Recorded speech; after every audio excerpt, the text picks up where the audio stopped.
Cardinal Luis Tagle is a name that has been rising steadily within the Catholic Church. As Pope Francis grows older and his health becomes a concern, people around the world are beginning to wonder who will take up the mantle of leadership when the time comes.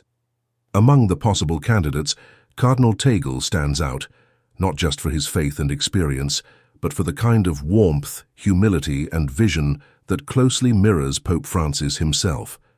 In many ways, Tagle has been called the Asian Pope Francis, a nickname that reflects his compassionate nature, his heart for the poor, and his deep understanding of what the Church needs in today's world.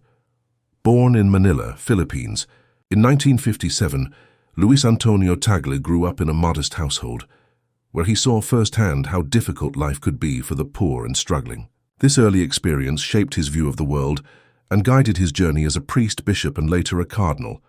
He was ordained a priest in 1982 and quickly became known for his ability to connect with people on a personal level. Whether he's giving a sermon or simply chatting with someone in need, Cardinal Tagle speaks with a calm and caring presence that draws people in. His voice is not just soft in tone, it's filled with empathy, with a genuine desire to listen and understand. Tagle became a cardinal in 2012, appointed by Pope Benedict XVI, and since then he has grown into a major figure in the Church. He now serves as the head of Caritas Internationalis, the Vatican's worldwide aid and charity organization. In this role, he is focused on global issues like poverty, climate change, disaster relief, and migration. His mission has been clear: to serve those who are most often forgotten or pushed aside, whether it's helping victims of natural disasters or standing with refugees fleeing violence. Cardinal Tagle brings a steady, compassionate leadership that matches the values Pope Francis has spent years promoting. When we look at what it means to be Pope, we see that it's more than just leading the Catholic Church. The Pope is a spiritual guide for more than 1.3 billion Catholics around the world. But he's also a moral voice for many others, regardless of religion. The Pope speaks out on issues like poverty, human rights, war, climate change, and unity among nations. He acts as a bridge between faith and modern life, bringing old traditions into conversations about the future. And that's exactly the kind of leadership Tagle offers. Someone who holds on to the roots of faith, while also stepping into the complex world we live in today. As we think about the future of the Catholic Church, it's clear that whoever comes next after Pope Francis will need to continue the work of making the Church more open, more welcoming, and more focused on those who are often left behind. Cardinal Tagle fits that picture very well. His leadership has always focused on compassion and inclusion. He speaks about love, service, and mercy more than authority or power. This is a major reason why many people see him as someone who could continue what Pope Francis started, and maybe even take it further. What also makes Cardinal Tagle stand out is his global perspective. Coming from Asia, a region where Catholicism is still growing, he represents the Church's future. For many years, popes came from Europe, but the Church today is global. Africa, Latin America, and Asia are all growing centers of faith, and having a pope from one of these areas would be a strong symbol of the Church's commitment to serving people everywhere. Tagle's background and experiences make him a great fit for that. He speaks multiple languages, Tagalog, English, Italian, and more, which helps him connect with communities from different countries and cultures. This makes him not just a leader of the Church, but a true citizen of the world. One of the key parts of Tagle's message is about listening. He believes that the Church should not only speak, but also listen, to the faithful, to the poor, to the youth, and even to people who disagree with the Church. In many of his talks and interviews, he stresses the importance of dialogue. He wants the Church to have conversations with other religions, with people of different backgrounds, and with those who have been hurt or excluded by religious institutions in the past. For him, this is not about watering down faith, but about living it fully, being a Church that welcomes, heals, and brings people together. Another reason Cardinal Tagle is gaining attention is because of his humility. Like Pope Francis, he avoids the fancy lifestyle that sometimes comes with high-ranking church roles. He prefers to stay simple, grounded, and close to the people. When he visits communities affected by disasters or poverty, He doesn't just talk from a distance. He goes in, listens, shares meals, and offers real support. This makes people feel seen and cared for. His humility is not just a personality trait. It's a part of how he leads. It's leadership by example, by presence, and by kindness.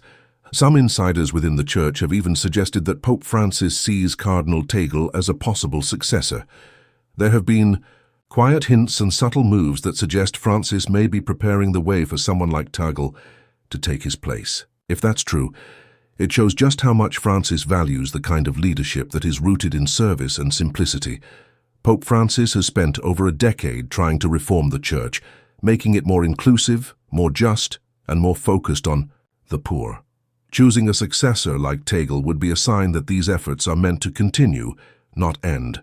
But the path to becoming Pope is not simple.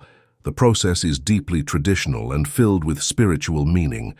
When the Pope dies or resigns, the cardinals of the Church gather in Rome for a secret event called the conclave. Only cardinals under the age of 80 can vote, and right now there are about 120 of them from different parts of the world. They meet in the Sistine Chapel and take a solemn oath to keep everything secret. They pray, talk, and vote, sometimes over many rounds, until someone receives 2/3 of the votes. When that happens, white smoke rises from the chapel's chimney, and the world knows a new pope has been chosen. There's no checklist for who can be pope, but the cardinals look at many things: faith, leadership experience, understanding of global issues, and how well the candidate can guide the Church through modern challenges. They think about what kind of person can inspire hope, bring people together, and face the hard problems the Church still deals with, like declining attendance in the West, the need for better inclusion, and the ongoing efforts to handle past scandals with transparency and care. Cardinal Tagle has shown that he understands all of this. He has a deep knowledge of theology and church teachings, but he also understands people's daily lives. He knows the fears and hopes of regular Catholics. He knows what young people care about, what families struggle with, and what many faithful want from their leaders. He doesn't stand far away from these things. He gets close. That's what makes him not just a possible pope, but someone who could lead with both heart and wisdom. Some challenges do lie ahead for Tagle if he were chosen. His close connection to Pope Francis's reforms might not sit well with the more traditional parts of the Church. Some leaders still resist changes that Francis introduced, such as allowing local bishops more control, speaking gently about LGBTQ Catholics, and calling for more justice in how church power is shared. If Tagle became pope, he would need to balance those tensions, continue reforms, and try to unite the Church under a common vision. It wouldn't be easy, but many believe he's ready for that task. He's already taken bold steps in his current roles. As the head of Caritas, he's had to deal with global emergencies, respond to crises quickly, and manage a network that stretches across every continent. This kind of experience is rare and valuable. It means he knows how to handle pressure, make big decisions, and care for people all at the same time. He's also stayed strong in his values. He speaks often about mercy, hope, and love, not as vague ideas, but as real actions. Feeding the hungry, housing the homeless, comforting the broken. That's what he believes the Church should be doing, and what he himself has done. In speeches to young people, he reminds them that they have a place in the Church. He talks about the importance of listening to their voices and giving them real roles in shaping the future. Many young Catholics feel disconnected from the Church, but Tagle has a way of pulling them back in. He understands social media, modern communication, and the cultural changes happening across the globe. This ability to bridge generations is another reason people believe he could lead the Church into a strong, united future.